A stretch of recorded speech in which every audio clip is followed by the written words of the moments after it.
Hello ladies and gentlemen, my name's Luke Innes. Today I thought I'd review a movie in a series that I've reviewed two movies from previously. There's a new film coming out in this franchise soonish, no one really knows yet. Apparently it's done filming. I figured that I should try and get the whole series down before that movie comes out. And today I'm going to be looking at Leatherface, Texas Chainsaw Massacre 3. I've got to be honest, after this movie, the movies in the Texas Chainsaw franchise kind of become mostly shit.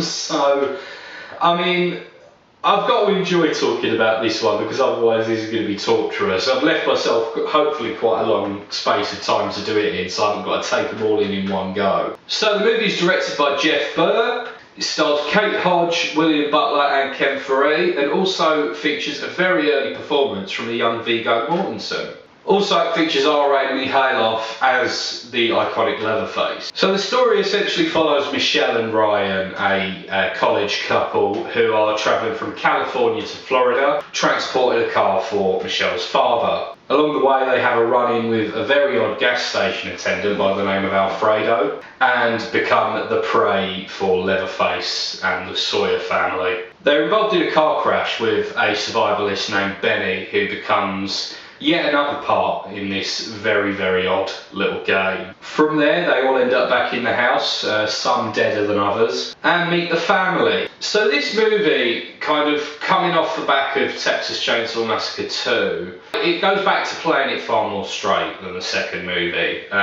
Obviously the first movie is a very kind of stern horror movie with elements of kind of very soft black comedy thrown in there. The second movie was an all-out horror comedy in the kind of Return of the Living Dead vein, I guess. This third movie sort of tries to reposition Leatherface as a archetypal slasher villain, almost. Leatherface was always something very different from a Michael Myers or a Jason Voorhees. This movie tries to make him more so, I guess, from a marketability point of view. It was potentially quite a good idea where they were trying to kind of trigger off a new series of sequels under the New Line Cinema distribution for this movie. Overall though, I've got to say I think that has a slightly negative impact on the character. The character is actually one of the less interesting things about this film. In the first two movies, to slightly varying extents, he was always kind of a character that was focused in on the way that he's treated by his family, etc. Whereas here he's quite a sort of secondary character, I guess, despite the fact that this is the first film to bear his name. Something really cool about the movie is the soundtrack. I've got to say, the soundtrack is smoking. I mean, I'm a heavy metal fan, so for this soundtrack to have the likes of Death Angel and Laz Rocket on it is just superb for someone like me. And that kind of plays into the way that this movie plays out, because it plays a lot more like an action movie, to be honest, in terms of its kind of story arc. You know, there's a lot of big set pieces, you know, there's car crashes, explosions, that sort of thing. All of that's pretty cool though, I've got to say. It does come off quite well and is one of the really cool things about this movie. And the movie starts off very strongly, I've got to say. You know, the whole intro and, you know, Michelle and Ryan driving through the body pit and all of that sort of thing, that's really cool stuff. Then it kind of gets into something that feels a little bit like a remake of the original. There's a bit of a retread in that sense. I'm going to throw out a little bit of a spoiler here, so if you don't want to hear that, then skip to the time mark that is currently on screen. So during the big final confrontation at the end, Benny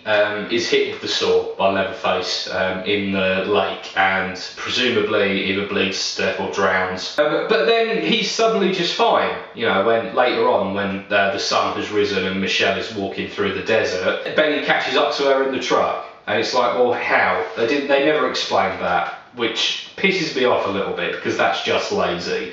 This film isn't particularly long. I think if you cut out the time for the credits and stuff, it's under 80 minutes. So there almost definitely could have been a little bit more explanation of that, or it could have been changed, who knows. Or perhaps a different ending could have been written. You know, the alternative ending is on the DVD and that ending would have been fine.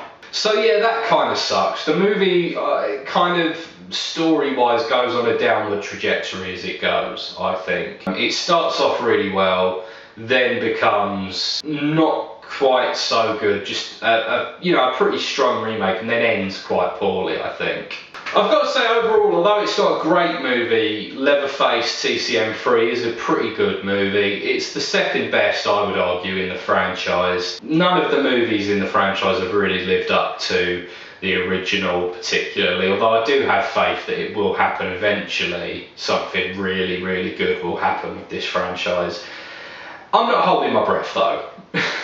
So yeah, overall I give TCM3 a 7 out of 10. The strong visual style of the movie is a lot of fun to watch, but ultimately, on deeper inspection, the movie does fall apart a little bit. Thank you very much for watching, ladies and gentlemen. I hope you'll join me again soon for another horror movie review. In the meantime, why don't you go down into the description and check out my podcast. It's called Ironcast.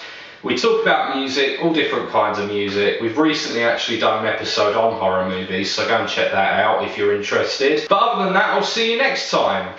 Cheers.